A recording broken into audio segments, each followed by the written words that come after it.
বিসমিল্লাহির রহমানির রহিম।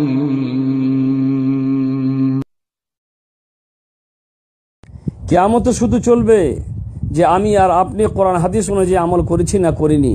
কোরআনে আল্লাহ রাব্বুল আলামিন বলে দিয়েছেন আন্না হাযা সিরাতি মুস্তাকিমা ফাত্তাবিউহু ওয়া লা তাত্তাবিউস সুবুল ফাতাফাররাকা বিকুম আন সাবিলিহি।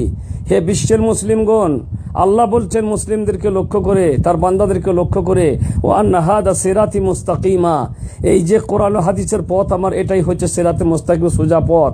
সূরা ফাতিহাতে আমরা সবসময় আল্লাহর কাছে দোয়া করে বলি ইহদিনা সিরাতাল মুস্তাকিম, হে আল্লাহ তুমি আমাদেরকে সোজা রাস্তা দেখাও। আল্লাহ বলছেন আমি তোমাদেরকে সোজা রাস্তা দেখাচ্ছি, ওয়া আন্না হাযা সিরাতি মুস্তাকিমা, এটাই হচ্ছে আমার সোজা রাস্তা, সরল রাস্তা। ফাত্তাবিউহু, তোমরা এই সোজা ও সরল রাস্তার অনুসরণ করো। ওয়ালা তাত্তাবিউস সুবুল, এই সিরাতে মুস্তাকিমকে ছেড়ে দিয়ে তোমরা অন্য কোনো রাস্তা ধরো না।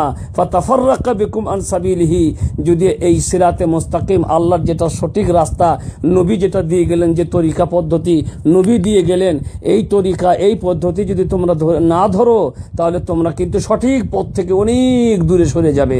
তো আমি ভাইদেরকে বলবো যে বিরোধিতা করেন না, বরং সিরাতে মুস্তাকিম গ্রহণ করেন।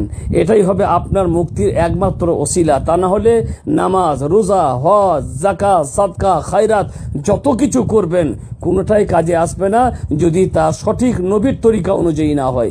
আপনি দেখুন নবী কেমন করে নামাজ পড়েছেন, আপনি দেখুন নবী কেমন করে হজ করেছেন, আপনি দেখুন নবী কেমন করে জিকির করেছেন, আপনি দেখুন নবী কোনো পীর, পয়গম্বর, অলি, আউলিয়া ইত্যাদির কোনো কথা বলেছেন কিনা। আরে নবী তো পীর পয়গম্বর দূরের কথা, তিনি নিজে বলছেন, তার বেটিকে লক্ষ্য করে বলছেন, বেটি কালকে কিয়ামতে আমি তোমার হয়ে কিচ্ছু করতে পারবো না। বুখারী শরীফ খুলুন আর ওখানকার হুজুরদেরকে দেখান যে আল্লাহ নবী এমন কথা বলেছেন না বলেননি। বিটিকে বলেছে, বিটি আমি কাল কিয়ামতে তোমার হয়ে